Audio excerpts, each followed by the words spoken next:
High in the Appalachian Mountains, a 15-year-old boy named Eli ran through a frozen November night with nothing but the clothes on his back and a heart full of desperate hope.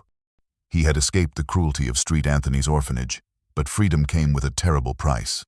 He had nowhere to go, no one to turn to, and winter was closing in fast.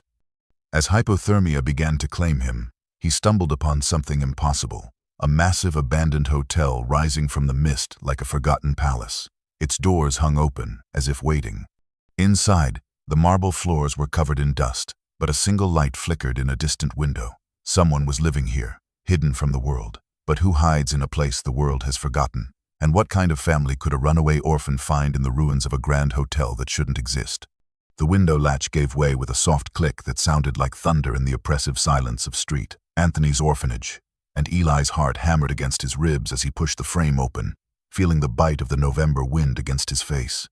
He was 15 years old, lean and wiry from years of meager meals, his dark hair falling across hazel eyes that had learned long ago to hide every emotion behind a mask of careful indifference.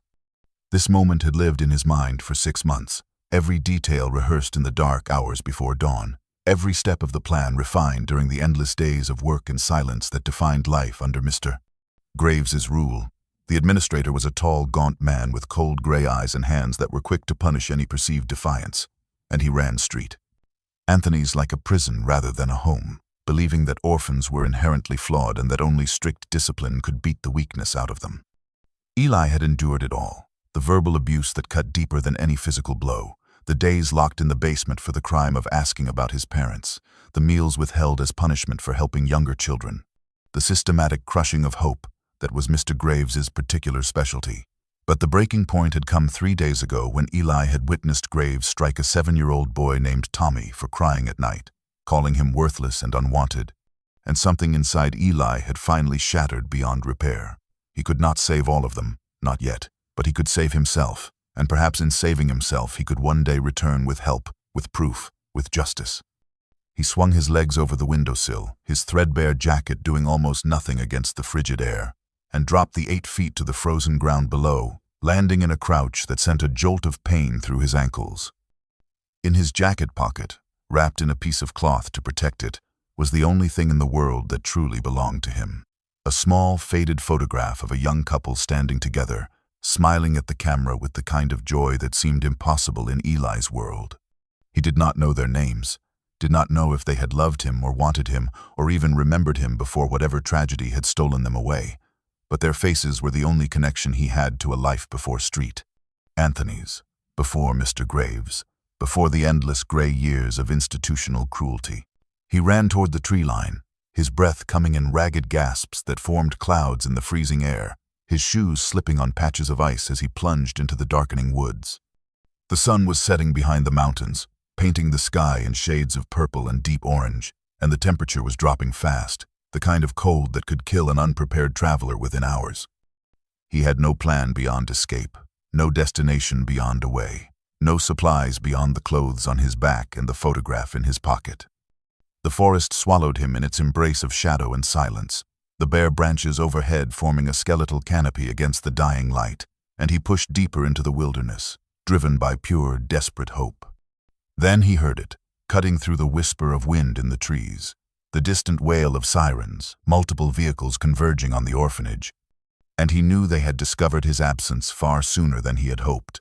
Mr. Graves would not let him go easily, would not tolerate this defiance, would hunt him with all the resources at his disposal. Eli ran faster, his lungs burning, his body already trembling from the cold, knowing that somewhere behind him the search had begun and that his freedom, so newly won, might be measured in hours rather than days.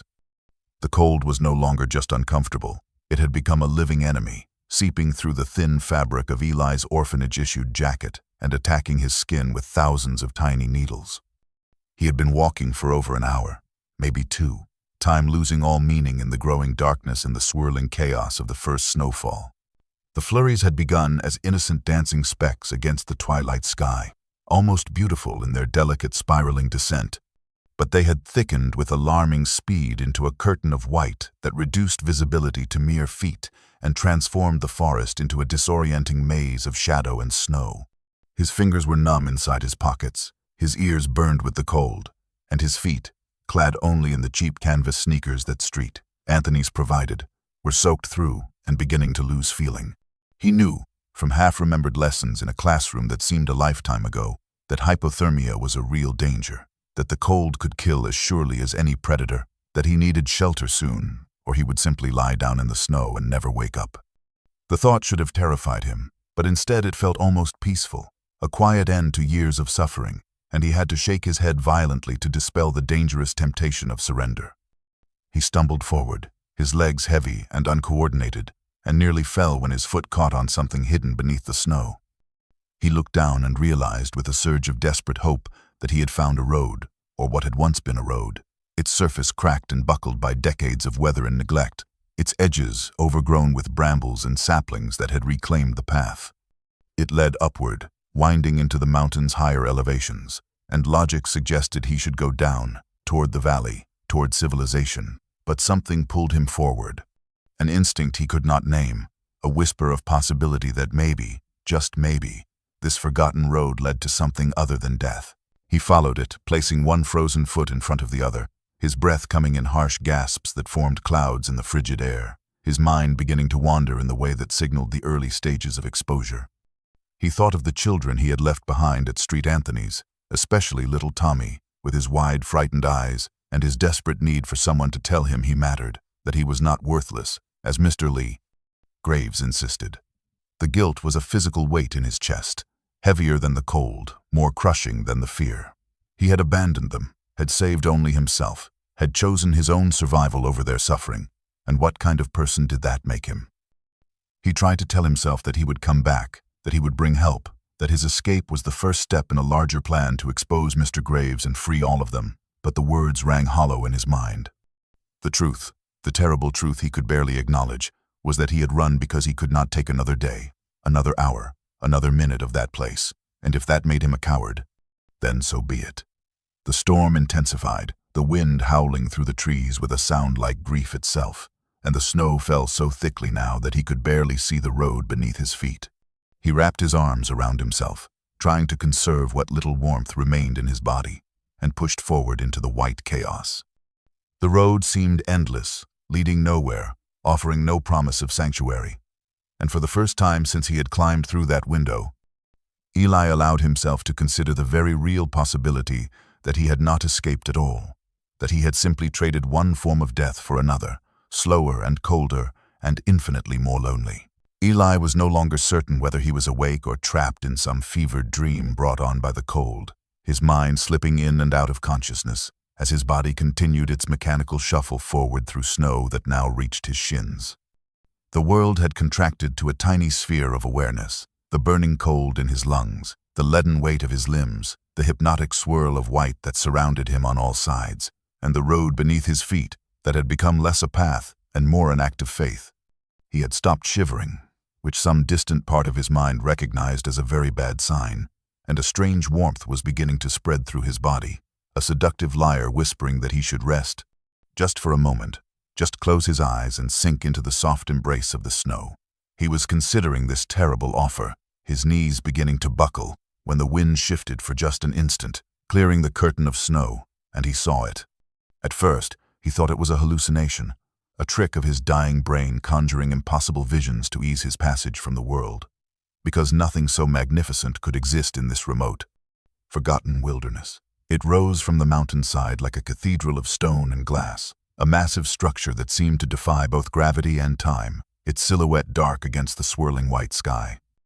The building was enormous, stretching perhaps 300 feet across its facade, with 4 stories of tall windows that stared out at the storm like the eyes of some sleeping giant.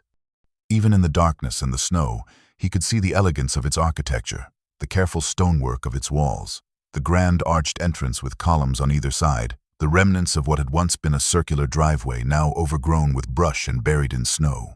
This was no simple mountain cabin, no humble shelter. This was a palace, a monument to an age of grandeur and wealth that seemed impossibly out of place in this wild, isolated location. The Grand Alpine Hotel, though Eli did not yet know its name, stood before him like a ghost from another era, its beauty undimmed by decades of abandonment, its presence both welcoming and unsettling.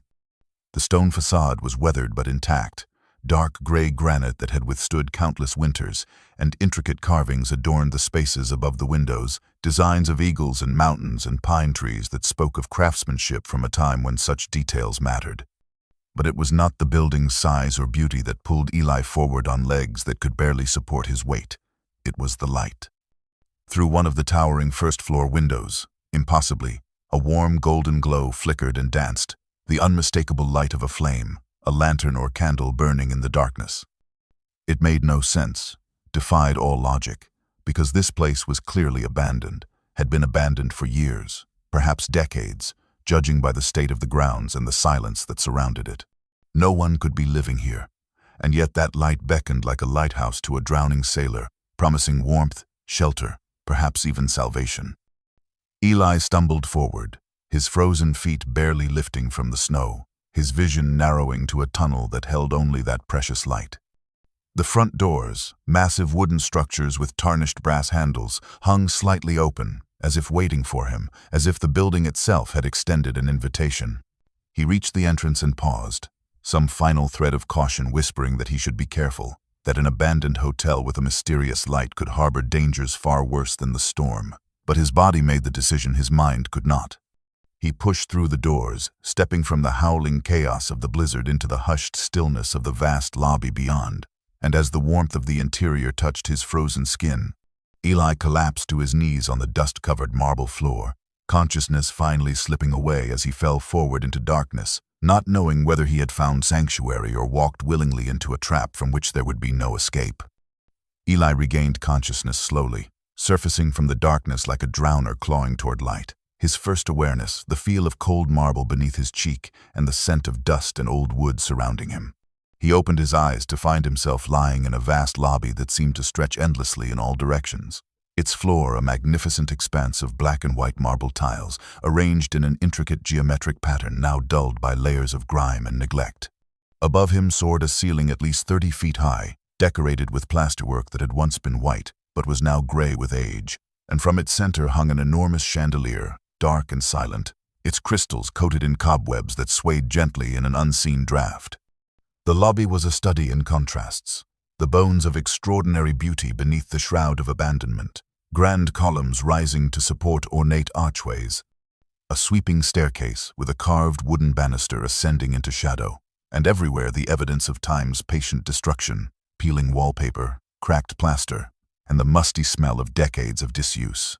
He pushed himself to his knees, his body still shaking with cold despite being out of the wind, and that was when he saw the light again, stronger now, its golden glow spilling from an arched doorway to his left. He stood on unsteady legs and moved toward it, drawn by the promise of warmth and the desperate hope that whoever had lit that flame might help him rather than turn him away. The doorway led to the grandest room Eli had ever seen, a ballroom that must have once hosted hundreds of guests in glittering evening wear, its floor a perfect expanse of polished wood now scarred and faded, its walls lined with tall mirrors that reflected the flickering light of oil lanterns placed around the room's perimeter. At the far end of the ballroom, positioned before 3 massive windows that looked out onto the storm-ravaged night, sat a grand piano, and at that piano sat a woman. She was in her 70s, Eli guessed, with silver hair pulled back in an elegant bun, her face a map of fine lines that spoke of a life fully lived, and she wore a simple but well-maintained dark blue dress that seemed to belong to another era. Her hands rested lightly on the piano keys, and the instrument, unlike everything else in this decaying palace, gleamed with care and polish, its black surface reflecting the lantern light like still water. She turned to look at him as he entered, and her expression held no surprise, no alarm, no questions, only a sad, knowing smile that somehow contained both welcome and sorrow. She rose from the piano bench with the careful grace of someone whose body had learned to move slowly, crossed the ballroom floor with quiet footsteps, and without a word, wrapped a heavy wool blanket around Eli's trembling shoulders. The blanket was warm, and it smelled faintly of lavender and cedar, and Eli felt tears prick at his eyes at this simple act of kindness from a stranger. The woman, Eleanor, though he did not yet know her name, guided him to sit on the floor near one of the lanterns, then disappeared through a side door and returned moments later with a thermos and a ceramic mug. She poured steaming soup into the mug and pressed it into his frozen hands, her fingers gentle but firm, ensuring he had a solid grip before she released it. The soup was simple, vegetable broth with bits of potato and carrot, but it was hot and nourishing, and as Eli drank, feeling warmth spread through his body for the first time in hours, Eleanor settled onto the floor across from him, her movements dignified despite the informal setting. She watched him with eyes that were kind but also deeply sad, as if she were seeing not just him but all the lost souls who had come before. And when she finally spoke, her voice was soft and measured, carrying the weight of hard-earned wisdom. "You're not the first lost soul to find your way here," she said, her gaze steady on his face. "And you won't be the last." She asked no questions about where he had come from, what he was running from, or why a 15-year-old boy was alone in a blizzard on a remote mountain, and somehow her silence on these matters was more comforting than any interrogation could have been. The next 3 days passed in a blur of sleep and slow recovery, Eli's body demanding rest as it repaired itself from the ordeal of cold and exhaustion. And he spent most of his time wrapped in blankets in a small room off the ballroom that Eleanor had prepared for him with a cot, clean sheets, and a small oil heater that took the edge off the frigid air. He woke periodically to find food waiting for him, simple meals of soup and bread that appeared as if by magic, and each time he surfaced from sleep, he heard sounds in the hotel that suggested he and Eleanor were not alone. Footsteps in distant corridors, voices speaking in low tones, the distant clang of metal on metal that spoke of work being done. On the morning of the 4th day, Eli woke feeling stronger, his mind clear and his body no longer trembling, and he ventured beyond his small room to explore this impossible sanctuary. He found Eleanor in what had once been the hotel's grand kitchen, a vast space lined with industrial stoves and ovens that no longer worked, and with her were 3 others. The first was a man in his mid-40s, tall and lean with a closely cropped beard and eyes that held the particular watchful quality of someone who had seen combat and never quite left the battlefield behind. He wore practical work clothes, thermal layers and heavy boots, and when Eleanor introduced him as Marcus, he nodded at Eli with a brief, assessing look before returning to his work, repairing what appeared to be a portable propane heater. The second was a young woman, perhaps in her mid-20s, with long dark hair pulled back in a practical braid, and a face that would have been beautiful if not for the haunted caution in her brown eyes and the way she held herself, as if always prepared to flee or fight. Her name was Sophia, Eleanor explained, and she offered Eli a small, tentative smile that didn't quite reach her eyes before returning her attention to the vegetables she was chopping, her movements quick and efficient. The third was an elderly man, perhaps in his 80s, with a weathered face, the color of old leather and hands gnarled by decades of outdoor work. Thomas, Eleanor said warmly, had been the hotel's head groundskeeper back when the Grand Alpine was still operational, and unlike everyone else who had left when the hotel closed, he had simply stayed, unable to imagine a life anywhere else. Over the next few days, as Eli grew stronger and began to help with the daily tasks of survival, he learned their stories in fragments and quiet conversations.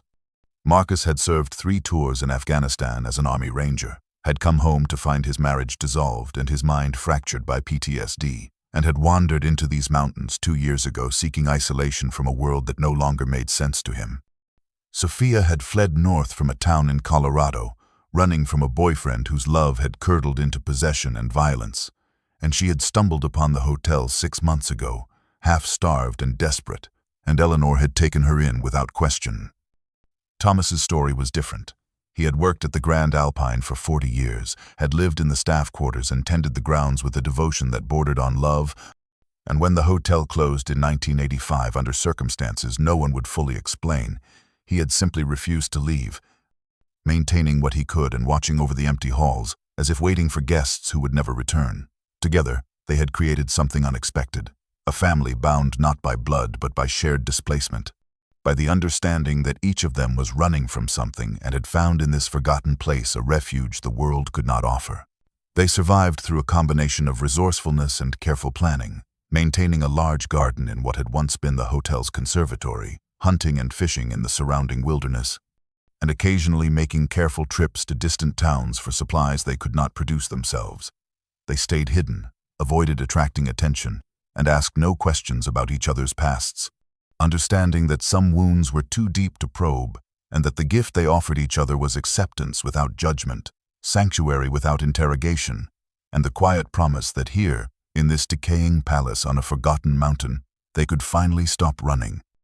It was on the fifth evening, as Eli sat with Eleanor in the ballroom while she played soft melodies on the beautiful piano, that she finally told him the story of the Grand Alpine Hotel, her voice measured and thoughtful as her fingers moved across the keys. She had been young when she first came here, she explained, just 17 years old in 1965, hired as a maid when the hotel was still in its glory, still hosting the wealthy and powerful who sought escape from the pressures of their gilded lives. The Grand Alpine had been built in 1922 by Jonathan Whitmore, a railroad magnate who had made his fortune connecting the isolated mountain towns to the broader world. And he had envisioned this hotel as a crown jewel, a destination where America's elite could breathe clean mountain air, admire pristine wilderness, and enjoy luxury service in a setting of unparalleled natural beauty. Whitmore had spared no expense in the construction, importing Italian marble for the lobby floors, commissioning crystal chandeliers from France, hiring master craftsmen to carve the wooden banisters and ornate plasterwork that adorned every ceiling, and the result had been magnificent, a palace that seemed to grow organically from the mountainside itself.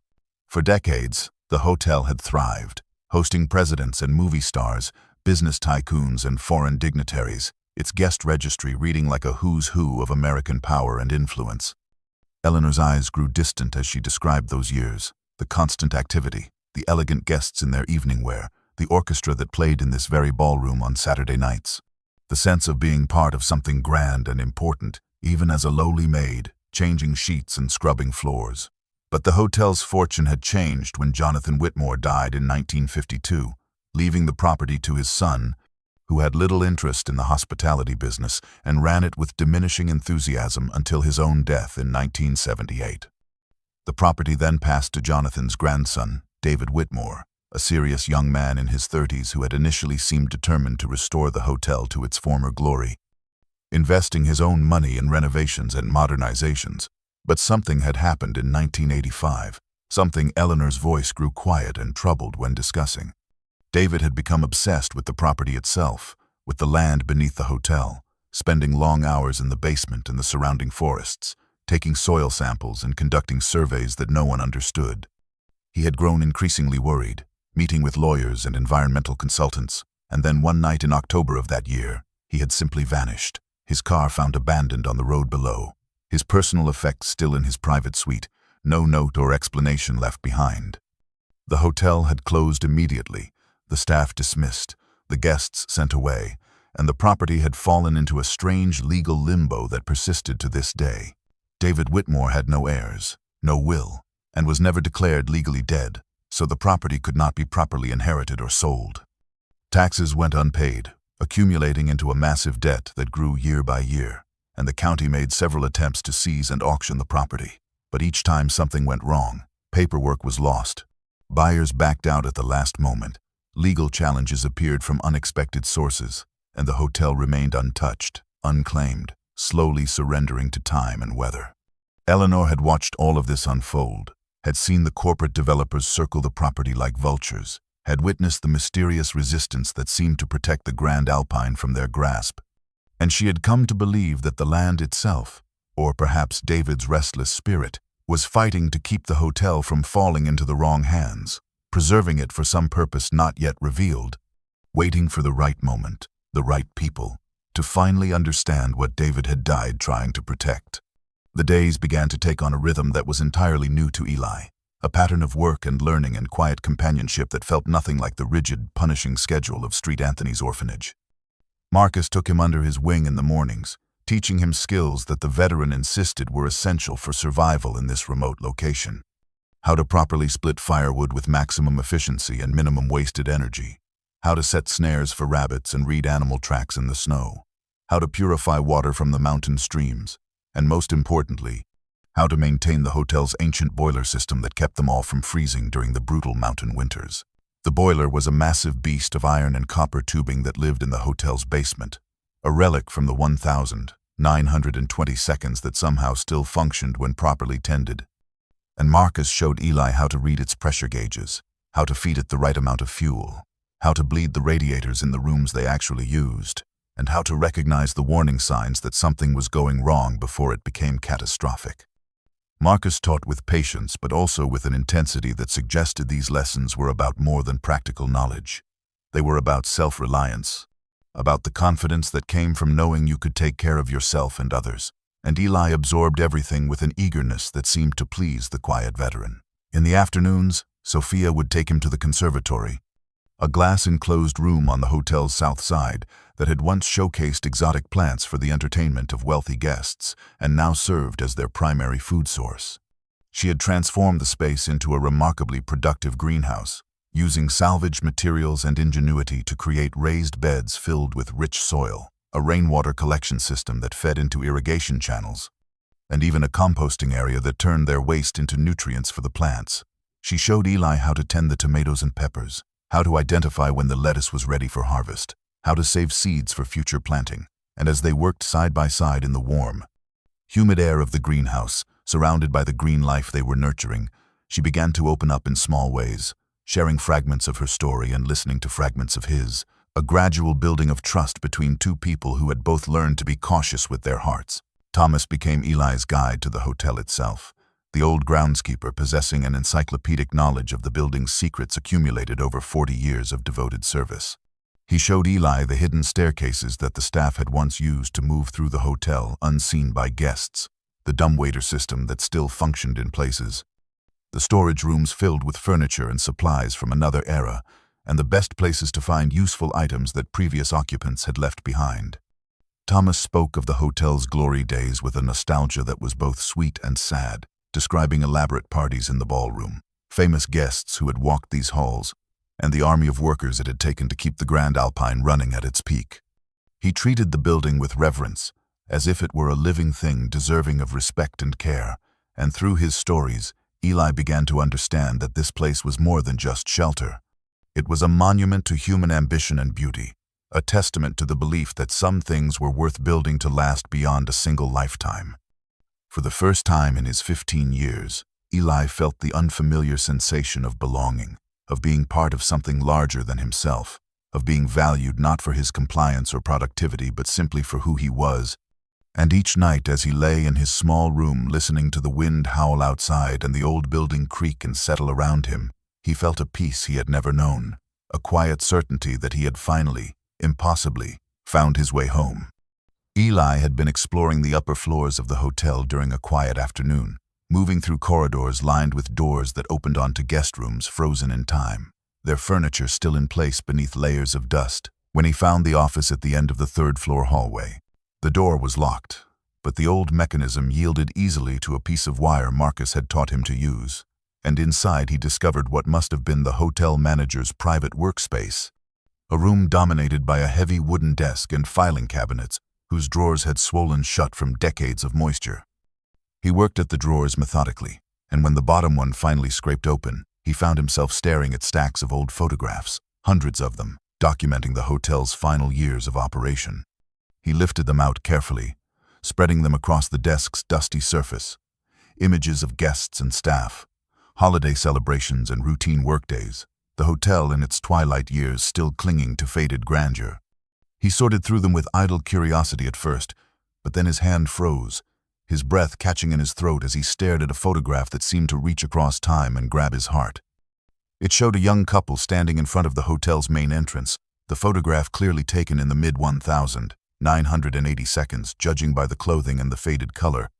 And the man was tall and serious-looking, perhaps in his early 30s, with dark hair and an intense gaze.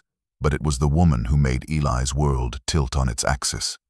She was in her 20s, with long light brown hair and a gentle smile, wearing a simple blouse and skirt, and her face was so achingly familiar that Eli felt dizzy with recognition.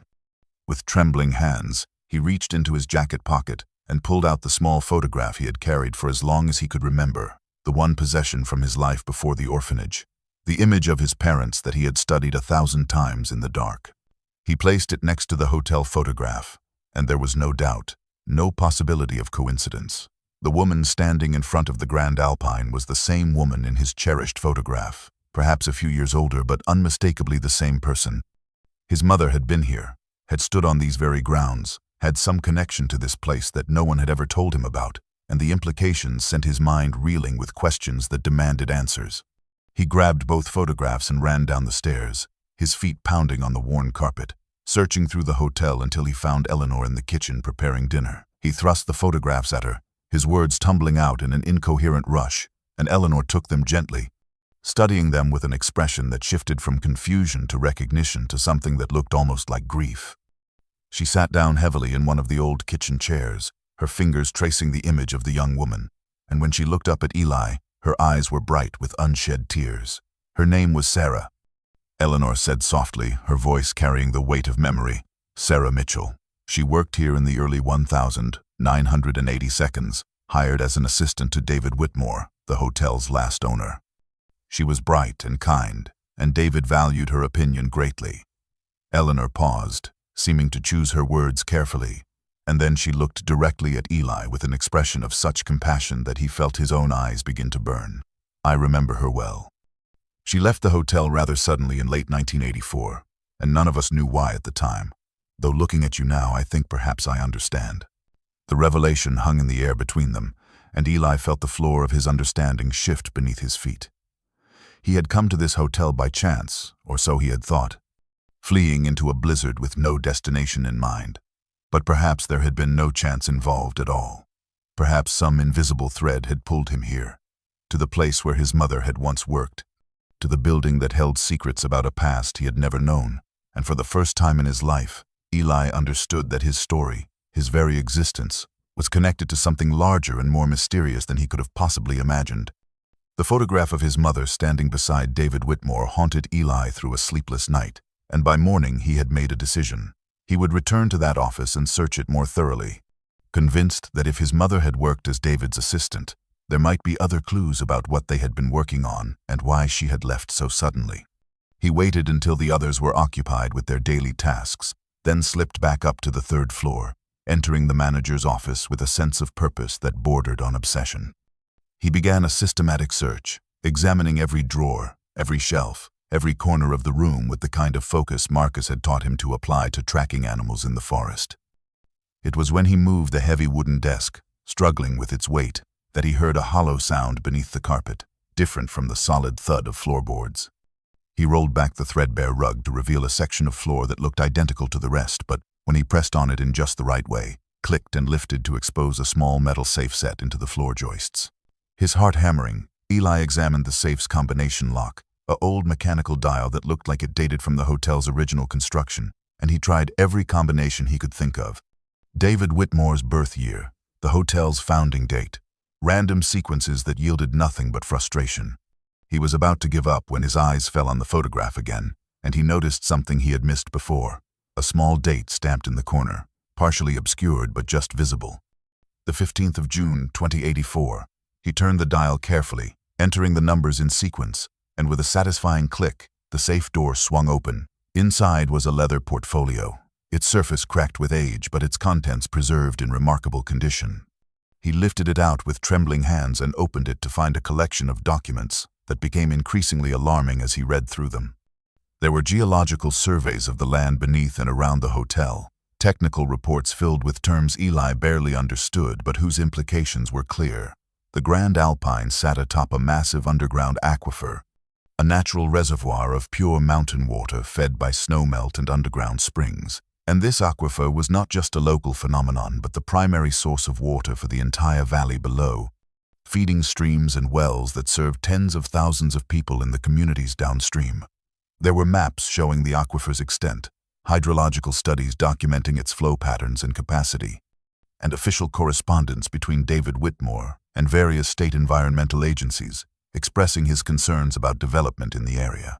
But it was the final section of documents that made Eli's blood run cold. Internal memos and leaked communications from a corporation called Altura Properties, detailing their plan to acquire land in the region for what they publicly described as a modest resort development, but which their private documents revealed to be something far more ambitious and destructive. Altura intended to drill deep wells to tap the aquifer directly, extracting millions of gallons of water not for local use but to sell and transport to distant cities desperate for water resources. And their own environmental impact assessments, which they had deliberately suppressed, showed that such extraction would drain the aquifer within a decade, turning the valley below into a wasteland where wells would run dry and streams would vanish. David Whitmore had discovered all of this, had been gathering evidence to present to federal authorities, had been preparing to fight Altura Properties with every legal means at his disposal. And according to the final document in the portfolio, a handwritten letter dated the 12th of October 1985, he had received threats, warnings to back off or face consequences, and he wrote that he feared for his safety but would not be intimidated into silence. The letter ended with a chilling line, "If something happens to me, Sarah knows where to find the backup evidence." Eli sat back on his heels, the portfolio heavy in his lap, and understood with sudden clarity that he was holding the reason David Whitmore had disappeared, the secret that had closed the Grand Alpine Hotel, and quite possibly the truth that had cost his mother her life, or at least driven her away from this place in fear. And now, 40 years later, that same dangerous knowledge had fallen into the hands of a 15-year-old orphan who had stumbled into this hotel seeking nothing more than shelter from a storm. Marcus had been checking the perimeter of the property, a daily routine he performed with military precision, walking the boundaries and ensuring that no one had ventured too close to their hidden sanctuary, when he spotted something that made his instincts flare with warning. Fresh tire tracks in the snow on the old access road, deep ruts from a heavy vehicle that had driven up the mountain within the past few hours. He moved immediately into reconnaissance mode, the training from his ranger days taking over, and he positioned himself behind a dense thicket of evergreens that offered both concealment and a clear view of the hotel's front approach. He did not have to wait long before he heard the low rumble of an engine, and moments later a black SUV appeared, a massive luxury vehicle that was absurdly out of place on this deteriorating mountain road, its polished surface gleaming against the snow like a predator that did not belong in this wilderness. The vehicle stopped about 100 yards from the hotel's main entrance, close enough to observe but far enough to suggest caution or calculation, and two men emerged, both wearing expensive dark suits utterly inappropriate for the terrain and temperature. Their clothing speaking of boardrooms and power rather than mountain exploration. They moved with the confidence of people accustomed to owning whatever they surveyed, and the taller of the two pulled out a professional camera with a telephoto lens, systematically photographing the hotel from multiple angles, while the shorter man made notes on a tablet, their movements methodical and businesslike. Marcus watched them through his binoculars, his jaw tight with tension, and when the taller man turned slightly, adjusting his position for a better shot, the side of the SUV became visible, and Marcus felt his stomach drop as he recognized the logo emblazoned on the door, a stylized mountain peak over the words Altura Properties in sharp, modern lettering. He had seen that logo before, years ago when he first came to these mountains and had stopped in the valley town below, where Altura's development projects were transforming the landscape with strip malls and luxury condominiums that seemed to sprout like mushrooms after rain, consuming family farms and wild spaces with equal indifference. The men spent perhaps 20 minutes conducting their survey, never approaching the building itself but clearly documenting its condition, the state of the grounds, and the evidence of recent human presence. The cleared paths through the snow, the smoke that occasionally rose from the chimney, the windows that were notably less dirty than others, all the subtle signs that the supposedly abandoned Grand Alpine Hotel was, in fact, occupied. Marcus remained absolutely still, his breathing controlled, knowing that any movement might draw their attention, and he watched as they completed their documentation, exchanged a few words he could not hear, and climbed back into their vehicle. The SUV turned in a careful three-point maneuver and drove back down the mountain, its engine fading into the distance, but the threat it represented remained behind like poison in the air. Marcus waited a full 30 minutes after the vehicle disappeared, ensuring they were truly gone and not circling back, before he moved swiftly and silently back to the hotel, his mind racing with implications and worst-case scenarios. He found the others in the kitchen, where Eli was excitedly showing Eleanor and Sophia the documents he had discovered, and Marcus's appearance, his face grim and his body tense with barely controlled urgency, cut through their conversation like a knife. He explained what he had seen, described the men and their systematic documentation of the property, and when he mentioned Altura Properties, Eli's face went white. The connection between the corporation and David Whitmore's hidden documents and the men who had just surveyed their home, creating a web of danger that none of them could deny. Their sanctuary was no longer secret. And whatever plans Altura Properties had for this land, plans that had apparently survived 4 decades and cost at least one man his life, were clearly still active. And now the corporation knew that the Grand Alpine Hotel was occupied by people who, if they discovered the wrong things, might stand in the way of whatever Altura intended to do with the precious aquifer that lay beneath their feet. That night, after Marcus had secured the hotel as thoroughly as possible, and the winter darkness had settled over the mountain like a shroud, Eleanor called them all to the ballroom.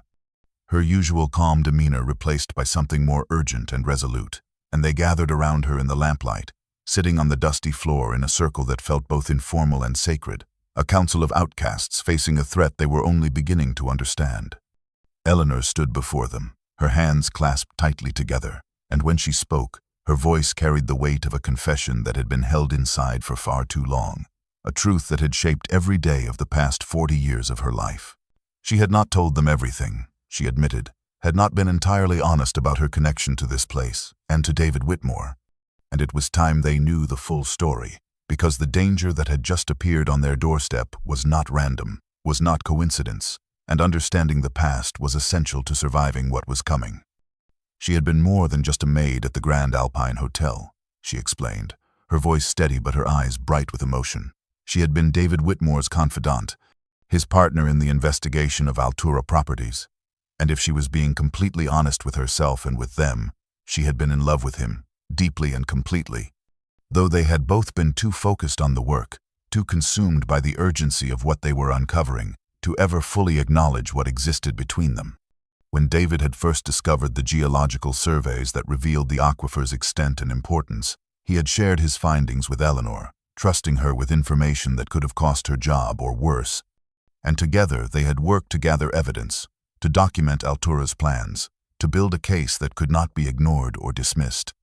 David had been methodical and brave, taking his evidence to state environmental agencies, to local newspapers, to anyone who would listen, but at every turn he had been blocked by forces that seemed to anticipate his every move. Officials who had initially seemed interested would suddenly become unavailable. Journalists who had promised to investigate would abruptly drop the story. And David had slowly realized that Altura Properties had connections that ran deeper than he had imagined, political allies and financial leverage that allowed them to shut down opposition before it could gain momentum. The threats had started in September of 1985. Eleanor continued, her voice dropping to barely above a whisper as she remembered those final terrible weeks. Anonymous phone calls warning David to stop his crusade, letters suggesting that accidents could happen to people who interfered with important business interests, and finally, a face-to-face confrontation with men who made it clear that his continued resistance would have consequences not just for him but for anyone close to him. David had been frightened, Eleanor said, but he had also been determined, convinced that the aquifer was too important, that the people depending on that water were too numerous to back down just because powerful men wanted him silent. On the night of the 14th of October 1985, David had told Eleanor that he had finally found someone who would help, a federal investigator who was willing to look into Altura's activities, and he was going to meet this person at a location off the mountain, but he never arrived at that meeting, and he never came back to the hotel. His car found abandoned on a remote stretch of road with no sign of struggle, no evidence of what had happened, just an empty vehicle and a man who had vanished as if he had never existed. Eleanor had stayed at the hotel after that, she explained, unable to leave the place where she had last seen the man she loved, maintaining what she could of the building, protecting the evidence David had hidden, waiting for the day when someone would come who could finish what David had started, who could bring Altura Properties to justice and protect the aquifer that was worth more than any development project could ever be. She looked directly at Eli as she said this, her gaze intense and certain, and she told him that when he had stumbled through the door 4 nights ago, half frozen and desperate, she had known immediately that he was the one she had been waiting for, that his arrival was not accident but destiny, that the photograph of his mother in David's office and the documents he had discovered were all pieces of a puzzle that had taken 40 years to assemble, and now, finally, they had everything they needed to expose the truth, if only they could survive long enough to do it. Over the next 7 days, the assault on their sanctuary began in earnest, but it came not with guns or violence, but with the slow, suffocating pressure of bureaucracy and legal manipulation. A siege conducted by men in suits wielding clipboards and official documents instead of weapons. The first sign came on the second morning after Marcus had spotted the Altura Properties SUV, when Eli, performing his morning check of the perimeter that Marcus had taught him, discovered that the old access road leading up to the hotel had been transformed overnight. The route that had been barely passable, choked with fallen branches and eroded by decades of neglect, had been graded smooth, the worst of the potholes filled. And even a layer of gravel spread on the steepest sections, the work clearly done by professional equipment and done with speed that suggested urgency. It made no sense, until Marcus pointed out the chilling implication. They were improving access not as a kindness, but as preparation, making it easier to bring in the heavy equipment and personnel that would be needed for whatever Altura was planning. 3 days later, a county vehicle appeared, and 2 officials emerged wearing high-visibility vests and expressions of bureaucratic indifference, and they walked the property's perimeter without asking permission or acknowledging the people watching from the windows, hammering official notices into posts they had brought with them. Sophia retrieved one of the notices after they left, and the language was dense with legal jargon, but the message was clear. The Grand Alpine Hotel had been declared an unsafe structure, citing violations of building codes, fire safety regulations, and structural integrity standards, and the county was initiating condemnation proceedings that would require the building to be vacated within 30 days and potentially demolished for public safety. Marcus, whose trust in official authority had been destroyed by his experiences with a VA system that had failed him repeatedly, insisted on investigating further, and he made a careful trip down the mountain to the county records office, where he spent hours reviewing documents and making copies of everything he could find. What he discovered made the trap they were in devastatingly clear. Someone had filed a claim on the hotel property based on the accumulated unpaid taxes, a debt that had grown to nearly $500,000 over 4 decades, and the claim had been approved with suspicious speed, the property scheduled for tax sale to satisfy the debt. The buyer listed on the preliminary documents was something called Mountain Vista Development LLC, a name that meant nothing until Marcus traced the corporate registration and discovered that Mountain Vista was a shell company. Its listed address, a post office box, its officers' names that appeared nowhere else in public records, but its registered agent was a law firm that, according to their website, specialized in representing Altura Properties in land acquisition matters.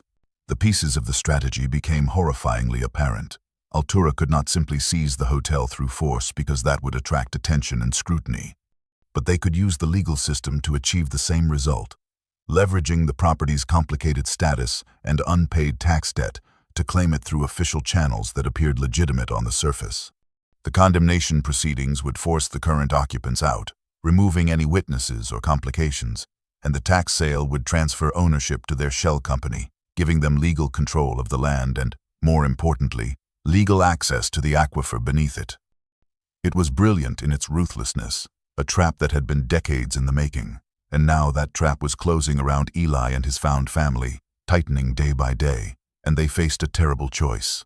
Flee and abandon the evidence that could stop Altura, or stay and fight a battle against an enemy with infinite resources, political connections, and a willingness to make people disappear. An enemy that had already won this fight once before when they had silenced David Whitmore, and who clearly had no intention of losing again. The debate began that same evening.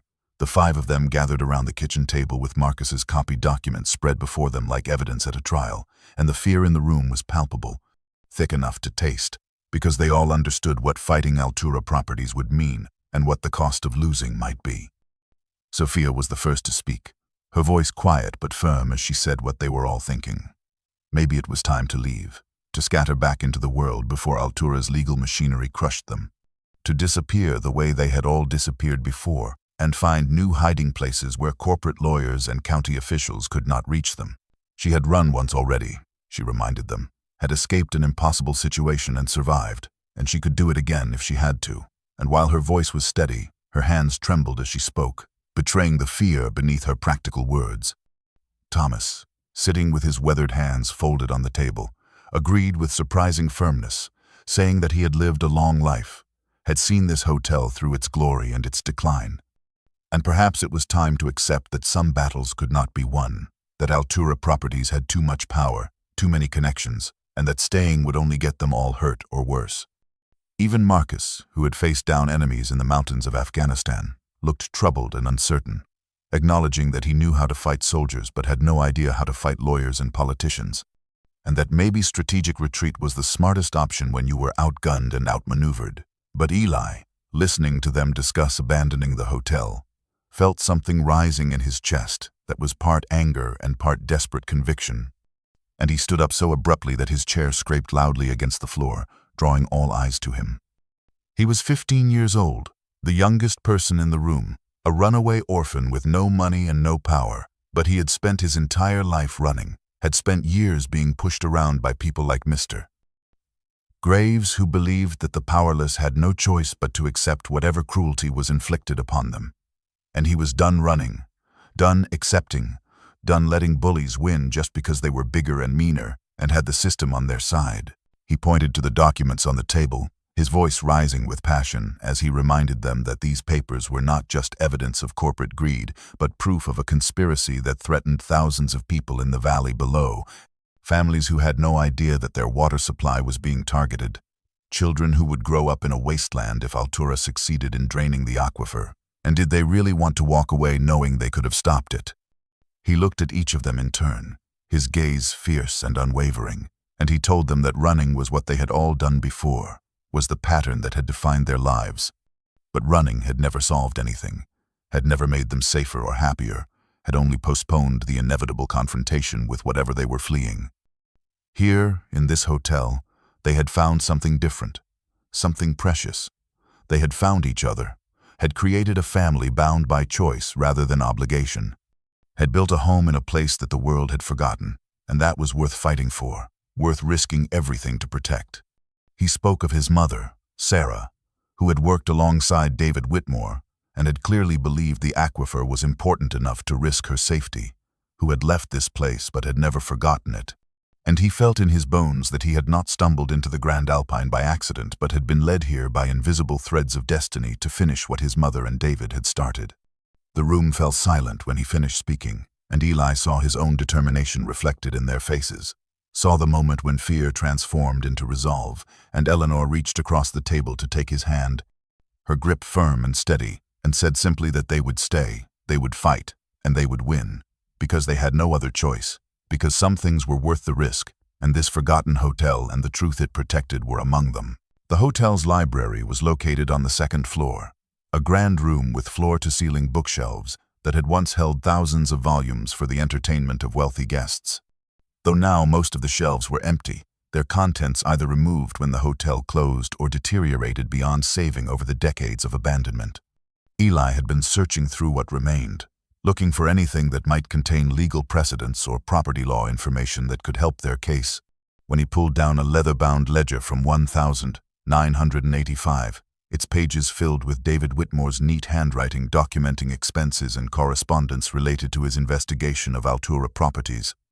As he flipped through the brittle pages, a small rectangle of cardstock fell out and fluttered to the floor, and when Eli picked it up, he found himself holding a business card that had been preserved between the ledger's pages for 40 years. The card was simple but professional, its edges slightly yellowed with age, and it read, Catherine Walsh, Environmental Law, with an address in Denver and a phone number printed in a font that marked it as definitely from the 1980 seconds. On the back of the card, in what Eli recognized as David Whitmore's handwriting, was a brief note, believes in the case. Will help if I can provide more evidence. Eli's heart began to race as he realized what he was holding. A potential ally, someone David had trusted enough to document, someone who had been willing to fight Altura properties 4 decades ago, and who might, just possibly, still be willing to fight them now. He brought the card to Eleanor, who examined it with an expression of wonder and sadness, remembering Catherine Walsh as a young, idealistic attorney who had been one of the few people to take David's warnings seriously. And Eleanor said that Catherine had been sympathetic, but had ultimately told David that she needed more concrete evidence to build a case against a corporation as powerful as Altura. Eli made a decision that was either brilliant or catastrophically foolish. He would call her. The hotel had a single working phone line, a landline that Thomas had somehow kept active by paying the minimal bill through a post office box, the number unlisted and known to no one, used only for emergencies. The ancient rotary phone sat in what had once been the front desk area, covered in dust, and Eli cleaned it carefully before lifting the heavy receiver to his ear.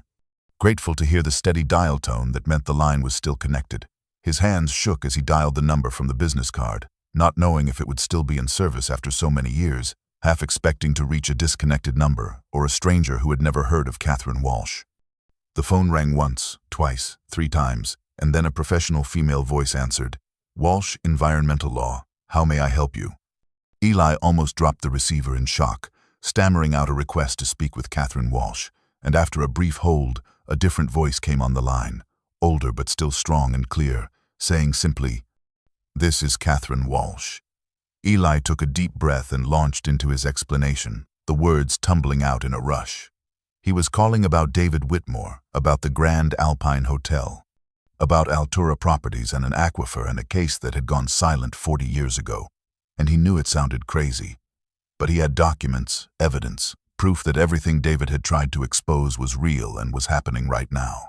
There was a long silence on the other end of the line, and Eli feared she would simply hang up, dismiss him as a crank caller.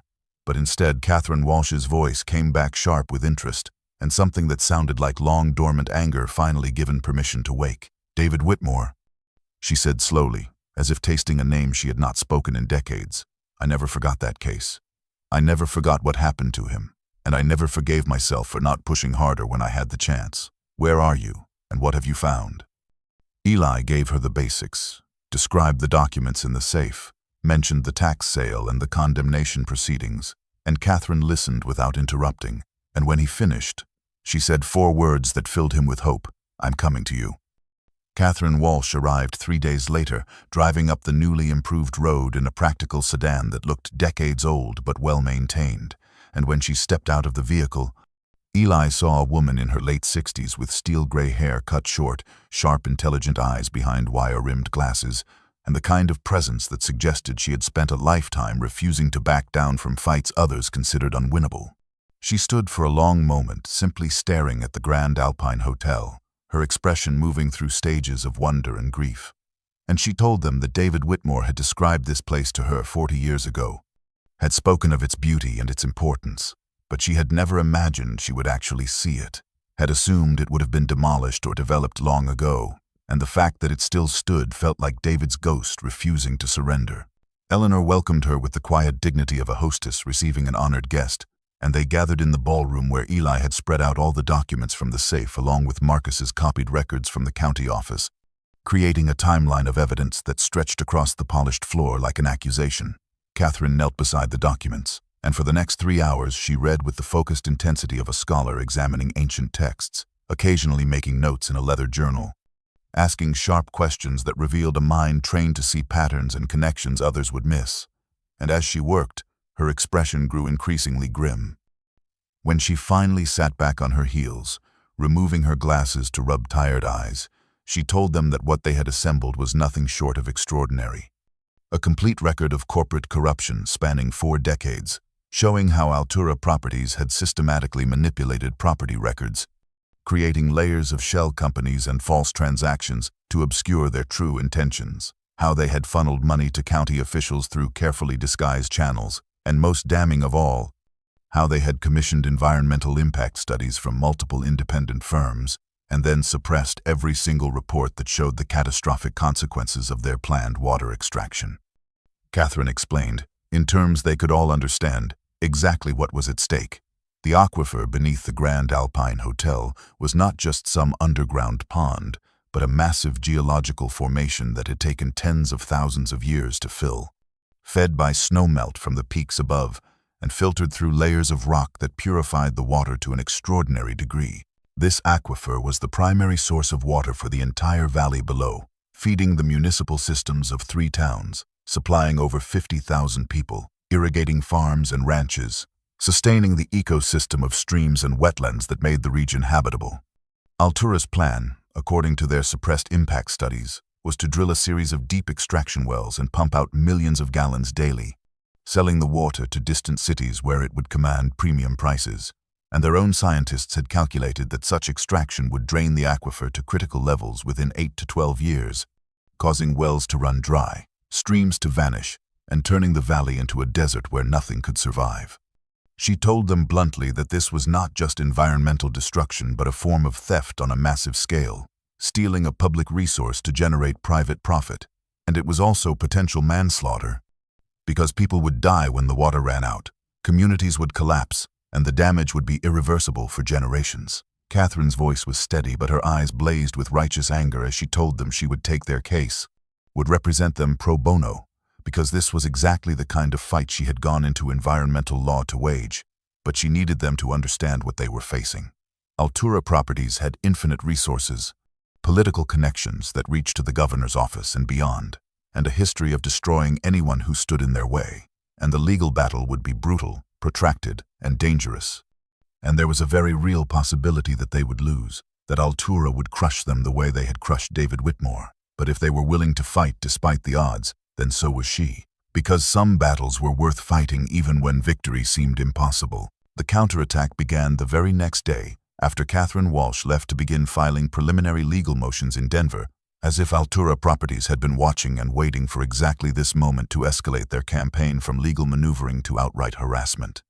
The local sheriff, a thick-necked man named Garrett Boone, whose expensive truck and newly built home seemed far beyond what a county salary could afford, began making daily visits to the hotel, arriving at unpredictable times with a rotation of complaints and citations that seemed designed more to intimidate than to address any genuine safety concerns. He would walk the property with exaggerated officiousness, pointing out violations that ranged from the absurd to the invented: improper storage of firewood, unauthorized modifications to the structure, failure to maintain adequate fire exits, alleged disturbances reported by neighbors despite the fact that the nearest occupied building was 12 miles away. Each visit ended with Boone handing Marcus or Eleanor a citation that carried monetary fines they could not possibly pay, the papers accumulating into a stack of bureaucratic threats that served as a constant reminder of how easily the system could be weaponized against those without resources to fight back. 3 days into this harassment, the electricity died, and when Marcus investigated, he discovered that someone had cut the connection at the old junction box where they had been quietly drawing power, severing the line and removing the coupling so it could not be easily repaired, plunging the hotel into a darkness that was profound and disorienting, forcing them to rely entirely on oil lamps and candles. And while they had managed without electricity before, the deliberate cruelty of the act, the reminder that their access to even basic utilities could be revoked at any moment, hung over them like a cloud. The isolation intensified when they discovered that the local stores where they had been carefully purchasing supplies, always paying cash and never drawing attention to themselves, were suddenly refusing to serve them. The shopkeepers offering weak excuses about inventory problems or credit issues, but their eyes would not meet Marcus's gaze, and it was clear they had been visited, had been encouraged through methods both financial and threatening to cut off the hotel's access to food and necessities, forcing the family to drive hours to distant towns where they were not yet known, burning precious fuel and time that could have been spent on other preparations. Sophia discovered that the greenhouse had been vandalized during the night. Several panes of glass shattered and cold air destroying an entire section of winter vegetables they had been carefully cultivating. The loss both practical and symbolic, a message that nowhere was safe, that even their ability to feed themselves could be taken away. Eli, checking the perimeter one morning, found surveyors' stakes driven into the ground at various points around the property, bright orange flags marking boundaries for something, though what exactly remained unclear. Just another psychological tactic to remind them that Altura was planning, measuring, preparing to take what they wanted regardless of who stood in the way. The pressure was relentless and multifaceted, designed to exhaust them, to make daily survival so difficult that fighting back would seem impossible, to break their will through 1,000 small cruelties until they simply gave up and disappeared. But something unexpected happened in the face of this siege. Instead of fracturing under the pressure, the small family drew closer together, their shared adversity forging bonds that were stronger than blood, and they adapted with a resilience born from lives that had already taught them how to survive impossible circumstances. They worked together to winterize the hotel more thoroughly, pooling their knowledge and labor to seal drafts and maximize the heat from their wood-burning stoves. They rationed supplies with military precision, Marcus creating spreadsheets that tracked every can of food and gallon of water.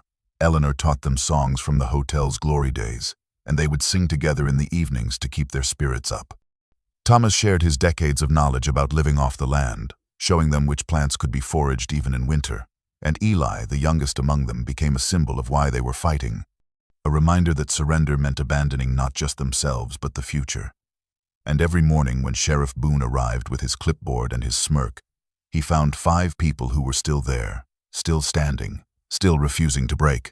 Catherine Walsh's legal filing, a comprehensive brief submitted to both state and federal courts, detailing Altura Properties' decades-long conspiracy to manipulate property records and steal public water resources, landed like a bombshell in legal circles, and within 48 hours it had attracted the attention of a regional newspaper based in Bozeman that had been investigating corporate influence in Montana's land use policies.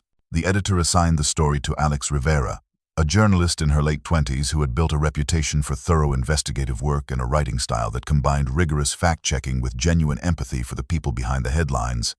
And when she called Catherine Walsh requesting an interview, the lawyer saw an opportunity to shift the battle from the courtroom to the court of public opinion and gave Alex directions to the Grand Alpine Hotel. Alex arrived on a gray February morning, driving a battered Subaru up the improved access road that now seemed ominous rather than helpful. And when she stepped out and saw the magnificent decaying structure rising from the snow, she later told them she knew immediately that this was not just a story, but the story, the kind that could define a career and possibly change lives. Eleanor met her at the entrance with the same gracious hospitality she had shown Eli weeks earlier, and Alex spent the entire day at the hotel, interviewing each member of the family individually, recording their stories with a digital recorder while taking careful notes by hand, her questions revealing both professional skill and genuine human interest in who they were rather than just what they represented. She listened as Marcus described his struggle with PTSD and how the hotel had given him purpose when the VA system had failed him. She sat with Sophia in the damaged greenhouse and heard about domestic violence and the courage it took to run with nothing but hope. She walked the grounds with Thomas as he spoke of 40 years of loyalty to a place that most people had forgotten. Eleanor shared the story of David Whitmore and a love that had shaped 4 decades of waiting. And Eli, the youngest, told her about Street, Anthony's orphanage, about Mr. Graves's cruelty, about the photograph of his mother, and about discovering that his past and this hotel's fate were mysteriously intertwined. Alex photographed everything: the grand ballroom with its solitary piano, the hidden safe where the documents had been stored, the greenhouse Sophia had built from salvage, Marcus working on the ancient boiler, Eleanor standing in front of a window overlooking the valley that depended on the aquifer, and Eli holding the photograph of his mother standing in front of this very building. The article appeared in the Sunday edition of the paper 3 days later, running across 6 full pages with Alex's photographs creating a visual narrative that was impossible to ignore. And her writing was extraordinary, weaving together the individual stories into a tapestry that revealed not just facts but humanity, not just corporate conspiracy but real people fighting for their home and for a resource that belonged to everyone. The headline read, "The Forgotten Hotel and the Battle for Montana's Water," and the piece opened with a description of Eli stumbling through a blizzard toward an impossible building, then expanded to reveal each layer of the story: the outcasts who had found family, the evidence of corporate corruption, the aquifer that sustained 50,000 people, the mysterious disappearance of David Whitmore, and the David versus Goliath battle now unfolding in the courts. What happened next surprised everyone. The article went viral on social media, shared thousands of times on platforms. Catherine Walsh barely understood, but Alex had anticipated. And within 72 hours, the story had been picked up by state newspapers, then regional outlets, then national news websites. And suddenly Eli and his found family were no longer invisible, no longer powerless, no longer fighting alone, because public opinion, that unpredictable and powerful force, had begun to shift in their favor. And people across the country were demanding to know why a corporation was being allowed to steal vital water resources, why a group of vulnerable people were being harassed for protecting their home, and why authorities had done nothing when a man disappeared 40 years ago trying to expose the same conspiracy. Altura Properties' response to the wave of positive publicity came swiftly, and with the kind of ruthless precision that only unlimited resources and complete moral flexibility could produce, transforming the narrative from heroic underdogs fighting corporate greed into something far darker and more damaging. Within 48 hours of Alex Rivera's article going viral, carefully orchestrated leaks began appearing in different media outlets, not the sympathetic regional papers, but tabloid-style websites and television news programs that prioritized sensationalism over fact-checking. And the counter-narrative they presented was devastatingly effective. The hotel residents, these stories claimed, were not a makeshift family but dangerous squatters illegally occupying private property, trespassing on land they had no right to, and preventing legitimate development that would create jobs and economic growth for the region. Altura's public relations team had done their research with terrifying thoroughness, and they focused their attack on the most vulnerable member of the group, Eli. Photos of him began appearing in news broadcasts and online articles, images that must have been taken during Sheriff Boone's visits, showing a teenage boy with unkempt hair and worn clothes. The pictures deliberately chosen to make him look troubled and potentially dangerous rather than young and vulnerable, and the accompanying text identified him as a runaway from Street Anthony's Orphanage, a minor who had fled the care of the state and was now being harbored by adults who were interfering with legal custody. The most devastating blow came when Street Anthony's Orphanage itself issued an official statement requesting Eli's immediate return, expressing concern for his safety and well-being. And suddenly Mr. Graves, the man who had made Eli's life a living hell for years, was appearing on local television news, his gaunt face arranged in an expression of paternal concern as he spoke about troubled children who needed structure and discipline, about the dangers of adults who encouraged young people to reject authority, about his duty to protect all the children in his care, even those who had made poor choices. Graves was a masterful manipulator, his performance calculated to appeal to viewers' assumptions about runaways and authority, and he spoke in measured, reasonable tones about how Eli had always been a difficult child, prone to defiance and fantasy, and how the people harboring him were clearly unstable individuals who were using a vulnerable teenager to advance their own agenda.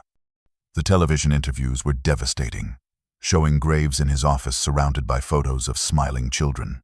The orphanage presented as a clean, safe environment, rather than the prison of cruelty it actually was, and Graves claiming that he just wanted to bring Eli home, to get him the help he needed, to ensure his safety before something terrible happened. Other attacks followed in rapid succession.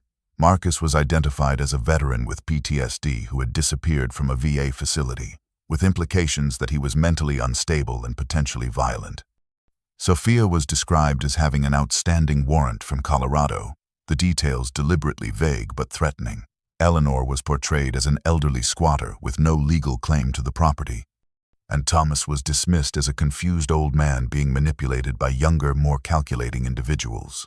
The narrative shift was complete and brutally effective, transforming the story from vulnerable people protecting vital water resources to criminals hiding from justice while making wild accusations against a legitimate business. And suddenly the comments sections beneath news articles that had been overwhelmingly supportive were filling with skepticism and hostility, people questioning whether the whole aquifer story was even real or just a convenient excuse for illegal occupation. Others demanding that the runaway teenager be returned to proper custody before addressing any environmental claims, and the momentum that had been building in their favor began to stall and reverse as Altura Properties successfully weaponized Eli's past and the legal ambiguity of their situation to undermine everything Catherine Walsh had been trying to build. The attacks on Eli's character, the constant barrage of media appearances by Mr. Graves painting him as a troubled runaway, had taken a visible toll, and Eleanor could see the boy withdrawing into himself, questioning whether his presence was hurting rather than helping the family's cause. And she knew it was time to give him the one thing that might anchor him through this storm, the complete truth about his mother. She found him sitting alone in the ballroom one evening, staring at the photograph he always carried, and she told him gently that there was more he needed to see, more that would help him understand why he was here, and why his mother's memory deserved better than Mr. Graves's lies. She led him down to the hotel's basement, through corridors he had never explored, past the massive boiler Marcus tended, into a small storage room whose door she unlocked with a key she wore on a chain around her neck, and inside, protected from the dampness by a raised platform, sat a large waterproof trunk covered in dust. Eleanor explained that this trunk contained David Whitmore's personal belongings, things that had been too precious or too dangerous to leave in his office where they might be found. And she had guarded it for 40 years, waiting for someone who would understand its significance. And now she believed that someone was Eli. He opened the trunk with trembling hands, and inside he found the artifacts of a life interrupted: a college diploma, a leather jacket, photographs of David with friends and family, and at the bottom, wrapped in oilcloth and tied with string, a bundle of letters. The handwriting on the envelopes made Eli's breath catch because he recognized it from the single birthday card he had been told was from his mother, the only piece of her writing he had ever seen. And now here were dozens of letters in that same graceful script, all addressed to David Whitmore, all dated from 1984. He opened them one by one, his hands shaking, and Sarah Mitchell's voice spoke to him across the decades, telling a story he had never known. She had been David's assistant, she wrote in the early letters, helping him research the aquifer and document Altura's activities, and she had believed deeply in the importance of the work. But the tone of the letters shifted as the months progressed, fear creeping into words that had initially been confident and determined. She wrote about threats, about men following her, about pressure from people who wanted David to stop his investigation, and then came the letter dated September 1984 that changed everything. I need to tell you something that will change both our lives, though I fear it may also put us both in greater danger. I'm pregnant. The child is yours, though we never spoke of what existed between us beyond our work. I should be happy, and part of me is, but mostly I'm terrified because I know what Altura is capable of. And I cannot bring a child into the middle of this war. The subsequent letters detailed her decision to leave the hotel, to disappear before her pregnancy became visible, to protect the child she was carrying by removing herself from the investigation, and she wrote that she would go somewhere far away, would start over under a different name, and would return only when it was safe, only when Altura had been stopped and the evidence made public. She promised David she would keep copies of the most important documents, would guard them until the time was right, and the final letter in the bundle, dated November 1984, contained a line that made Eli's blood run cold. I think they know I'm leaving. A car has been following me. If something happens to me, the backup evidence is hidden where only you would think to look. Protect our child, David. Make sure he knows that what we're fighting for matters more than our fear. Eleanor, watching Eli read, her own eyes wet with tears, told him the rest. Sarah had indeed left Montana, had given birth to Eli in a small town in Idaho, had tried to build a quiet life away from danger, but when Eli was just 6 months old, she had died in a car accident on a rural highway. Her vehicle run off the road in conditions that the police report called suspicious, but that were never properly investigated. And Eli, with no known father and no other family, had been placed in the foster system, eventually ending up at Street Anthony's orphanage, where his mother's sacrifice and David's love and the truth about Altura properties had all been buried under years of institutional indifference. Until a blizzard in desperation had led him back to the one place where his story had begun, back to the hotel, where his parents had fought for something greater than themselves, and now, holding his mother's letters in his hands, Eli understood with devastating clarity that he had not found this place by accident but by destiny, that finishing what Sarah and David had started was not just a choice but an inheritance, a debt of love and justice that he was determined to repay no matter what Altura Properties or Mr. Graves or anyone else tried to do to stop him. The letters from his mother burned in Eli's mind through a sleepless night, and by dawn he had made a decision that was equal parts courage and recklessness, a choice driven by grief and fury that he knew the others would try to stop if they discovered it, which is why he left before sunrise, taking Marcus's truck keys from where they hung by the kitchen door and driving away from the hotel while the family still slept. He had the address of Altura Properties regional headquarters from documents in the safe, a modern office building in a town 2 hours away, and as he drove through the gray morning light, he rehearsed what he would say to Richard Altura, the CEO whose signature appeared on decades of corrupt documents, the man who might have ordered his mother's death. Eli knew this was foolish, knew that a 15-year-old confronting a powerful corporate executive would accomplish nothing legally useful, but he needed to look this man in the eyes, needed him to know that Sarah Mitchell's son was alive and fighting, needed to hear Altura speak about his mother, even if those words were lies. The headquarters building was all glass and steel, a monument to corporate wealth that seemed obscene given what Eli now knew about how that wealth had been acquired, and he parked the truck in the visitor lot, his hands shaking with adrenaline and barely suppressed rage. He had borrowed Sophia's phone, an old smartphone she kept for emergencies. and he activated its voice recording app before sliding it into his jacket pocket, the microphone positioned to capture whatever happened next. He walked through the main entrance with false confidence, approached the security desk, and asked to see Richard Altura, and the guard, a young man who seemed bored by his duties, barely looked up as he explained that Mr. Altura did not take unscheduled meetings and that Eli would need an appointment. But Eli had prepared for this, and he raised his voice deliberately, loud enough to carry through the marble lobby, saying that he was here about the Grand Alpine Hotel and the Aquifer and David Whitmore's disappearance, and he watched with satisfaction as the guard's expression shifted from boredom to alarm as those words registered. Within minutes, 2 men in expensive suits appeared, clearly security of a different kind, and they escorted Eli not to the exit but to a private elevator, and he realized with a mixture of triumph and terror that his gambit had worked, that the mere mention of those specific names had triggered a response that suggested guilt and concern. The elevator rose to the top floor, and he was led into a corner office with floor-to-ceiling windows overlooking the valley, and there, standing behind a massive desk, was Richard Altura himself. A man in his 60s with silver hair, cold blue eyes, and the kind of face that had learned to smile while calculating how to destroy you. Altura dismissed the security personnel with a wave, a mistake born of arrogance, and he studied Eli with open contempt before speaking in a voice that dripped with condescension. "So you're the runaway orphan causing all this trouble. Sarah Mitchell's boy, I presume. You have her eyes." The casual admission that he knew who Eli's mother was. The proprietary tone sent rage coursing through Eli's veins, but he forced himself to stay calm, to let Altura talk, and the CEO, perhaps thinking he was intimidating a frightened child, continued. "Your mother should have stayed away, should have understood that some problems need to be handled permanently, and it's unfortunate that you've inherited her inability to recognize when you're outmatched, but that can be corrected." The words were not quite a confession, but they were close, and Eli pushed further, his voice shaking with genuine emotion as he asked directly if Altura had killed his mother, and the CEO's response was a cold smile and a statement that would haunt Eli forever. "I've handled many problems over the years, some with lawyers, some with money, and some with more permanent solutions. And I learned long ago that loose ends have a way of tying themselves up if you're patient and willing to do what's necessary." It was fragmentary, vague enough to have deniability, but combined with his earlier admission about Sarah, it was enough, and Eli, seeing security returning through the glass walls, turned and ran, pushing past the surprised guards, racing for the elevator.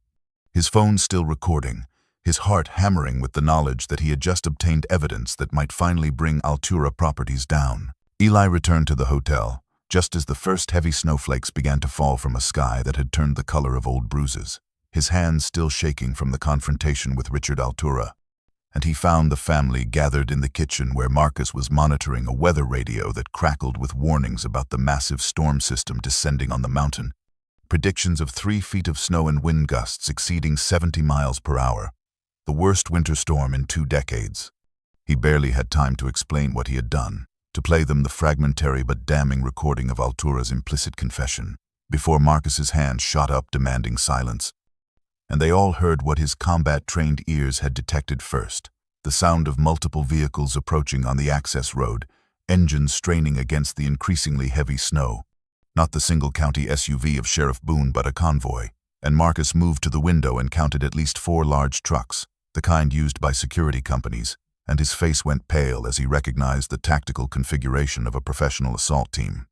The vehicles stopped at the edge of the circular drive, and men emerged, perhaps a dozen of them, all wearing matching black tactical gear, and leading them was a tall, lean man with a face like carved granite, and eyes that held no warmth or mercy, and Marcus whispered that this was Garrett, a name he knew from his military days.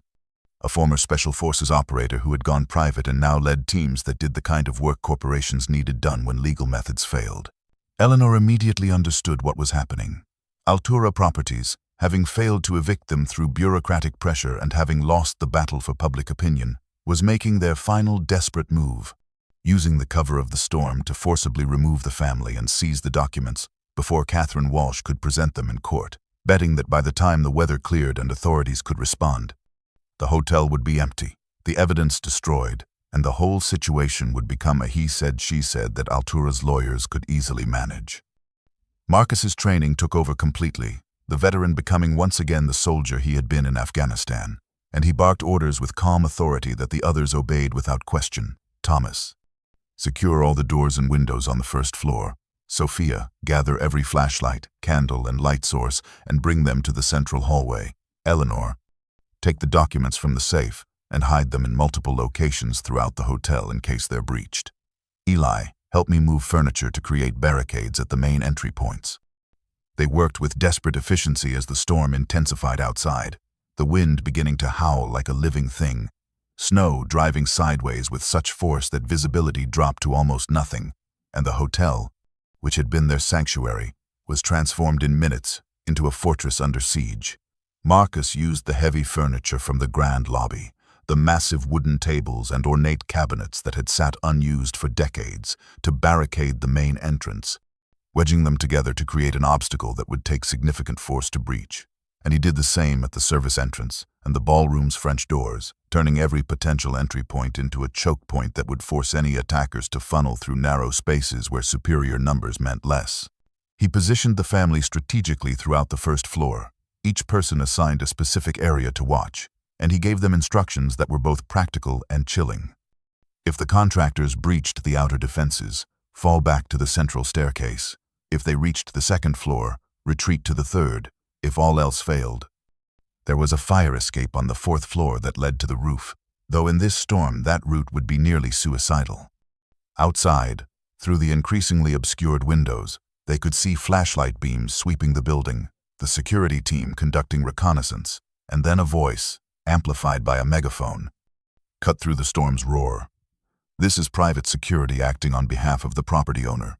You are trespassing on private land. You have 30 minutes to vacate the premises peacefully, or we will be forced to remove you. Marcus looked at his makeshift family, at Eleanor, standing straight and defiant despite her 70 years, at Sophia gripping a heavy iron poker from the fireplace, at Thomas, positioned by a window with the alertness of the soldier he had never been but had become in this moment, and at Eli, just 15 years old but with his mother's courage burning in his eyes. And he told them simply that they would not surrender, would not abandon this hotel or the truth it protected, and that tonight they would make their stand. The 30-minute deadline passed in tense silence, and then the assault began, not with gunfire but with the methodical application of force against the barricaded main entrance. The heavy thud of a battering ram against oak doors that had stood for a century, the sound echoing through the vast lobby like a heartbeat of violence. Marcus had anticipated this, had known they would focus on the obvious entry points, and he had prepared accordingly, creating not just barriers but traps that would slow and frustrate rather than injure, because he understood that their only advantage was time and confusion, and if they could hold out until the storm made the contractor's position untenable, they might survive. The main door finally gave way after 20 minutes of sustained battering, splintering inward in a shower of wood and metal, and 4 contractors pushed through, their tactical flashlights cutting through the darkness, but they found not a clear path but a maze. Marcus had used the hotel's layout against them, moving furniture to create corridors that led nowhere, passages that doubled back on themselves, and as the men advanced cautiously into the building, he watched from a hidden vantage point on the mezzanine level, then deliberately dropped a heavy book that crashed to the floor in a distant hallway, drawing half the team away from their objective while he slipped through a servant's passage they did not know existed. Sophia, positioned in what had been the hotel's service areas, became a phantom presence, using the old dumbwaiter system that Thomas had maintained over the decades to move between floors without using the main staircases. And she would appear suddenly in an upper hallway, make noise to draw attention, then vanish through a hidden panel before the contractors could reach her location, creating the impression that the hotel was occupied by far more people than it actually was, forcing the security team to spread out and dilute their numerical advantage. Thomas, the oldest among them, but the one who knew the property's secrets most intimately, had slipped outside during the initial assault, using a basement exit that led to the old coal delivery tunnel. And he moved through the blizzard like a vengeful ghost, reaching the contractors' vehicles and methodically disabling them in ways that would not be immediately obvious, removing distributor caps, slashing fuel lines where the cuts would not be visible under the accumulating snow, ensuring that when Garrett's team finally decided to retreat, they would find themselves stranded on the mountain with no transportation, and a storm that could kill them as surely as any weapon. Eli and Eleanor had retreated to the 4th floor to a small maintenance room that had been converted into a safe room. The original documents from David Whitmore's safe, now distributed and hidden throughout the building, but with copies secured in a fireproof box that Eleanor guarded with fierce determination. And Eli stood at the room's single window, watching the chaos below, ready to signal Marcus if he saw the contractors attempting to flank their position. The siege continued for hours, the contractors growing increasingly frustrated as they searched room after room only to find emptiness, as they followed sounds that led nowhere, as they realized that the building itself was fighting them, its labyrinthine layout and century of modifications creating a three-dimensional puzzle that favored defenders who knew every secret passage and hidden stairwell. Garrett, the team leader, could be heard shouting orders that grew more angry and desperate as the storm intensified, and his men reported back with nothing but failures and confusion. And at one point Marcus, using the hotel's old intercom system that still functioned in places, spoke directly to Garrett, his voice calm and measured as he explained that they could leave now, could walk down the mountain while they still had a chance, or they could stay and die in the storm when their vehicles would not start, and hypothermia claimed them one by one, and Marcus gave them 10 minutes to decide. And the psychological warfare of that ultimatum, combined with the physical reality of the blizzard that was making their situation more precarious with every passing minute, finally broke Garrett's resolve. And the contractors, defeated not by superior force but by superior knowledge, and the hotel itself, rising to protect those who had loved and defended it, began their retreat into the white chaos of the storm. While the siege raged inside the Grand Alpine Hotel, a different kind of battle was being fought in the digital realm, one that would prove far more decisive than any physical confrontation. And it began when Catherine Walsh, who had been monitoring the situation from Denver and had received Eli's recording of Richard Altura's damning statements, made a series of phone calls that set in motion a coordinated release of information designed to make the truth impossible to suppress. The first call went to Alex Rivera, the journalist who had written the original story, and Catherine told her simply that Altura Properties was making their final move tonight, that armed contractors were at the hotel right now, and that if Alex wanted to witness corporate violence in real time, she needed to get to the mountain immediately. Alex, who had been following the story obsessively since her article went viral, grabbed her equipment and drove through the storm with a determination that bordered on reckless, and she arrived at the base of the access road just as the contractors' assault on the main entrance was beginning, close enough to hear the battering ram but far enough to avoid being seen as a direct threat. She set up her phone on a tripod, positioned a portable light to cut through the driving snow, and began a live stream on multiple social media platforms simultaneously, her voice cutting through the storm as she described what was happening. Armed private security contractors, hired by Altura Properties, were attempting to forcibly evict vulnerable people from their home during one of the worst blizzards in Montana history, and the images she captured were devastating in their stark brutality. The live stream showed the contractors' vehicles, showed the tactical gear and military-grade equipment being deployed against what Alex described as a family of refugees who had found sanctuary in an abandoned hotel, showed the wind and snow that made the assault not just aggressive, but potentially lethal. And she spoke directly to the camera about Eli, a 15-year-old orphan, about Marcus, a veteran with PTSD, about Sophia fleeing domestic violence, about Eleanor and Thomas protecting a home they loved. And she asked her viewers a simple question: is this who we are? Is this what we allow corporations to do in America? The live stream was viewed by thousands within minutes, then tens of thousands, then hundreds of thousands as it was shared across platforms, and the comment section exploded with outrage. People demanding to know what authorities were doing to stop this. Others calling their representatives, some organizing to drive to Montana themselves to stand with the family.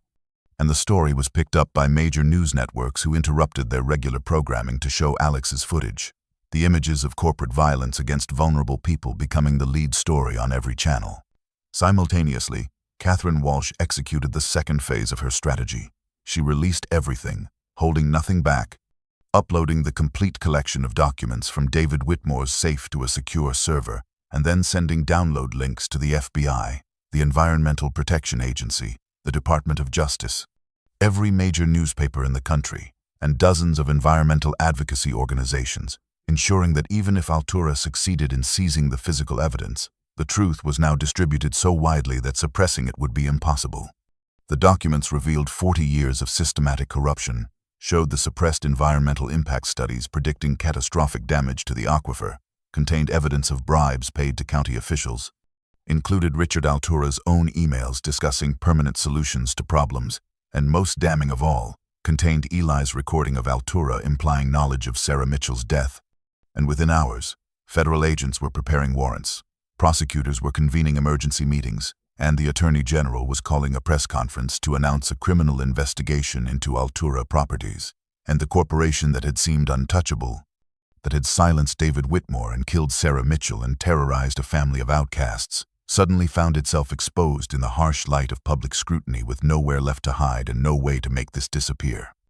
The contractors, frustrated by hours of fruitless searching and increasingly desperate as the storm worsened and their escape route became more uncertain, made a decision that crossed from harassment into attempted murder.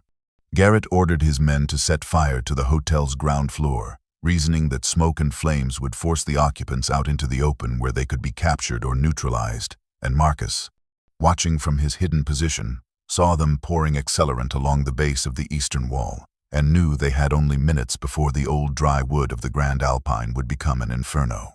He was preparing to order an evacuation, to lead his family out into the deadly storm rather than let them burn, when a new sound cut through the howling wind. A deep rhythmic thunder that seemed to come from the sky itself, and through the swirling snow appeared lights, impossibly bright against the darkness, and the unmistakable silhouette of helicopters, not one but three, descending toward the hotel grounds with a precision that defied the brutal weather conditions. The lead helicopter bore the distinctive markings of the Federal Bureau of Investigation, and the others carried insignia of the Environmental Protection Agency and the U.S. Marshals Service. And as they touched down in the circular drive, their rotor wash creating a vortex that momentarily cleared the air of snow, dozens of federal agents emerged, moving with the coordinated efficiency of a well-planned operation, their weapons drawn and their voices amplified by megaphones commanding Garrett and his contractors to drop their weapons and get on the ground. The security team, caught completely off guard and realizing that their employers' promised legal protection meant nothing in the face of federal authority, complied immediately, and within minutes all 12 contractors were face down in the snow, hands zip-tied behind their backs, while FBI agents read them their rights and cataloged the accelerant and equipment they had brought for their assault on the hotel.